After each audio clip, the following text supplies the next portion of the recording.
জুরাইন থেকে নীলক্ষেত শুধু নগর পরিবহনে যায়, আর এই বাসের টিকিট পাওয়া মানে সোনার হরিণ খাতে পাওয়ার সমান। আমি যে এইদিকে যাই এদের সাথে আমার দেখা হয়ে যায়, কিন্তু এসে দেখি বান্ধবী আমার জন্য অপেক্ষা করতেছে। তো वाह क्या सीन है।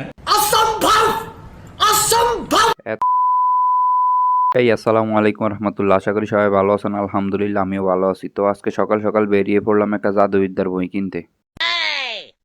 এই বইটি কেনার জন্য আমাকে যেতে হবে নীলক্ষেত, তাই চলে আসলাম জুরাইন।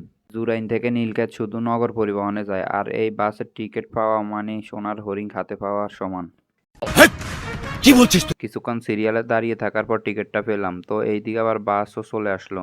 উঠার সময় সিরিয়ালে উঠতে হয়, যদিও এই বাসের নির্ধারিত কোনো হেল্পার নাই, তারপরও এদের নিয়ম নীতিগুলো আমার অনেক ভালো লাগে। নিচতলায় উঠতে দেখি অনেক মানুষ, তো তাড়াতাড়ি করে উপরে উঠে গেলাম। উপরে আসি, মানুষ দেখে আমার অবস্থা।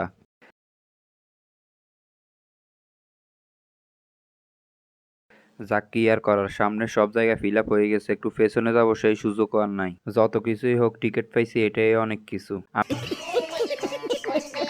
আমি প্রথমে টিকিটটা হাতে পেয়ে যতটা খুশি হলাম, এখন তার চেয়ে বেশি বিরক্ত লাগে। একেতে গরম, তার উপরে প্রচুর জ্যাম। এইদিকে কাকাকে দেখলাম একটু আগে ঘুমায়, এখন আবার দেখি ঝামেলাও করে। আর আমি যে এইদিকে যাই এদের সাথে আমার দেখা হয়ে যায়, কিন্তু এদের দেখে বোঝা যায় ওদের মতিগতি খারাপ। তো বাইটা স্পাইডার-ম্যানের মতো লাফ দিয়ে ওই পাশে চলে গেল। ও মা ও কি! এত অবাক হওয়ার কিছুই নেই, সবই জাদুবিদ্যার পাওয়ার।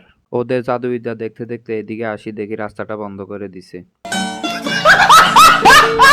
কি আর করার, এখন গুলিস্তান হয়ে যেতে হবে, কিন্তু এই রাস্তায় যে পরিমাণ জ্যাম, বসে থাকতে থাকতে অবস্থা টাইট। চিন্তা করলাম বসে থাকলে চলবে না, আবার জুরাইন যেতে হবে। জুরাইন যাওয়ার জন্য সামনে লেগুনা আছে, তো চলেন ওইদিকেই যাই। তো আর কি, গাড়িতে বসা মাত্রই রকেটের গতিতে জুরাইন নিয়ে আসলো।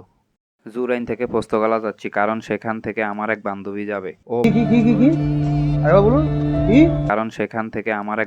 যাবে। ও বলছে তাকে জাদুবিদ্যা শেখানোর জন্য, তাই চিন্তা করলাম ওকে নিয়ে বইটা কিনি। তো দেখো কাণ্ড। সাথেই থাকুন আর রোদের তাপ উপভোগ করুন। এক ব্যাগ শরবত কিনে চলে আসলাম গাড়িতে, এসে দেখি বান্ধবী আমার জন্য অপেক্ষা করতেছে। তো वाह क्या सीन है। বাংলা বাজার থেকে একটা বই কিনে নিলাম, কিন্তু মনে হচ্ছে আমি রাস্তা ভুলে গেছি, তাই গুগল ম্যাপ দেখে ঠিক রাস্তা বের করে নিলাম। সঠিক বলেছেন, আপনার বুদ্ধি ভালো। তো দেখা হবে অন্য কোনো ভিডিওতে, সে পর্যন্ত সবাই ভালো থাকবেন। আসসালামু আলাইকুম রহমতুল্লাহ।